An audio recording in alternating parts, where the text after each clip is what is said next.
Continuing in Kant's Grounding for the Metaphysics of Morals using the Hackett edition, we now come to the passage where Kant goes over the same four examples and analyzes them using Categorical Imperative version 2. Now, not to go over everything because it would take too long and I do that too much. You can go back and watch previous videos if you don't know what's going on here. But just be briefly attentive to what is going on here. Let me at least observe this much. The categorical imperative is what this great philosopher Immanuel Kant tells us is the requirement that we do what is right for its own sake. But you can also think of it as a strategy for knowing a right from a wrong action in any situation. And maybe it's a little more useful to think of it as a strategy for calling us back to the right path when we are tempted to violate moral law for selfish reasons. And he gave a version of the categorical imperative earlier, and then he went over 4 situations where a person might be tempted to do wrong. And he explains how the categorical imperative guides our action away from this temptation in these situations. Now he's given the second version of the categorical imperative. There are 3 total. And in the second version he says, always treat human beings as ends in themselves, never as mere means to an end. Now he's going to go over the same 4 examples of temptation to act selfishly and violate moral law. He's going to now go over the same 4 examples and analyze them using Categorical Imperative version 2. Go back and watch previous videos if you're not clear on what's going on here. Now, let's go to the text. Categorical Imperative version 2. Always treat human beings as ends in themselves. We now want to see whether this can be carried out in practice. Let us keep to our previous examples. First, as regards the concept of necessary duty to oneself, the man who contemplates suicide will ask whether his action can be consistent with the idea of humanity as an end in itself. If he destroys himself in order to escape from a difficult situation, then he is making use of his person merely as a means so as to maintain a tolerable condition till the end of his life. Man, however, is not a thing, and hence is not something to be used merely as a means. He must in all his actions always be regarded as an end in himself. Therefore, I cannot dispose of man in my own person by mutilating, damaging, or killing him. Kant notes parenthetically that there are other things to be considered in a different time, like, specifically a more exact determination of this principle so as to avoid all misunderstanding, such as this situation of amputating limbs in order to save yourself, or exposing one's life to danger in order to save it, and so on. There are moral questions that can be considered, but the principle of no suicide for selfish reasons is the principle we're working with here. And the person who's tempted to commit suicide merely to avoid unhappiness is doing wrong because, now using Categorical Imperative version 2, because he's using himself as a means to an end, a mere means to an end, merely a means to the end of maintaining a tolerable condition till the end of his life. He's using himself as merely a means to the end of living life happily on his own terms.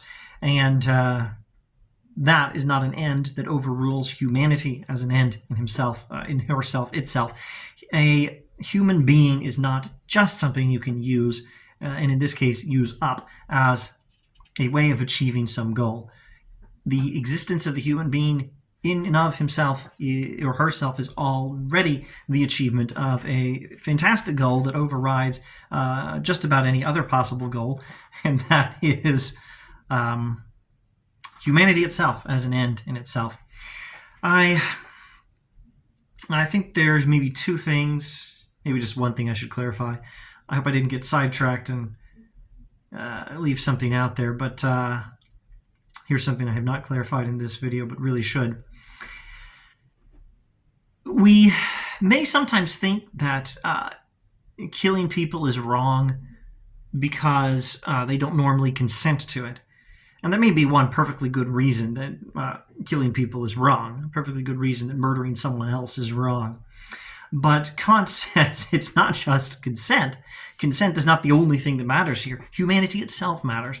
The consent of the human being may matter because the human being matters, not the other way around. At any rate, we can definitely say Kant very clearly says here, suicide's not okay. At any rate, not for selfish reasons. You can, as he says, set aside the more exact determination of the principles to avoid all possible misunderstandings for another analysis, like do you call it suicide, and if so, is it a permissible suicide when a soldier jumps on a grenade to save the lives of his friends? Things like that. There's things to discuss there, and maybe you don't actually even call it suicide, but suicide for merely selfish reasons is pretty straightforward, and that's what Kant is talking about here. And consent is not enough. Consenting to your own death, even willing or wishing or preferring your own death, is not enough to make your death acceptable. It doesn't give anyone else the right to kill you, and it doesn't give you the right to kill yourself. You do not have the right to kill yourself. You are not to be used up as a means to an end, not even the end of your own happiness on your own terms. You, in and of yourself, are already a fantastic goal, a fantastic end, a fantastic realization of a purpose. Your existence is already that, and you don't get to destroy it to achieve some other goal. I really should go more quickly through the next three examples if I can. The next one is, maybe I won't read this. The next one is making false promises, like borrowing money with no expectation of being able to pay it back and promising to do so anyway. When you do this, you are using the person to whom you are telling a lie as a means to your own end, and more to the point, reducing that person to the status of being a means to your own end. Thus says Kant, and that's why it's wrong. And I'll move on to the third one now. And I got to think a little more slowly on this one. Okay, the third example was not using your talents, not developing your own talents to serve humanity, more or less. And Kant says that with regard to this obligation, the obligation to develop your talents, and the temptation to be lazy, basically, play video games instead of cultivating your own talents. In regards to the temptation to do this, it is not enough that the action does not conflict with humanity in our own person as an end in itself. The action must also harmonize with this end. In other words, you're not necessarily opposing your own existence as you are when you commit suicide for selfish reasons. Suicide for selfish reason conflicts with treating human beings as ends of themselves. This is a little different. This is not a direct conflict, but it's also not supporting humanity as an end in itself. And actions consistent with moral law must also support humanity as an end in itself. Now, there are in humanity capacities for greater perfection which belong to the end that nature has in view as regards humanity in our own person.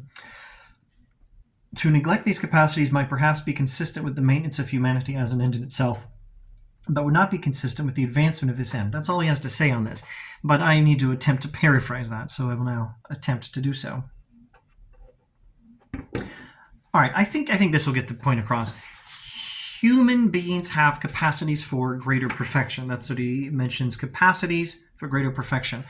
And to cultivate your talents is to realize the capacities for greater perfection. And if you don't support the realization of the human capacity for greater perfection, then you are not acting so as to treat humanity as an end in itself. And that's why being lazy and not cultivating your talents is not consistent with moral law, as determined here by the use of the second version of the categorical imperative. The next one is the temptation to not harm anyone, but also not help anyone. In other words, neglect the duty to kindness or benevolence or charity or almsgiving. And Kant says, humanity might indeed subsist if nobody contributed anything to the happiness of others, provided he did not intentionally impair their happiness.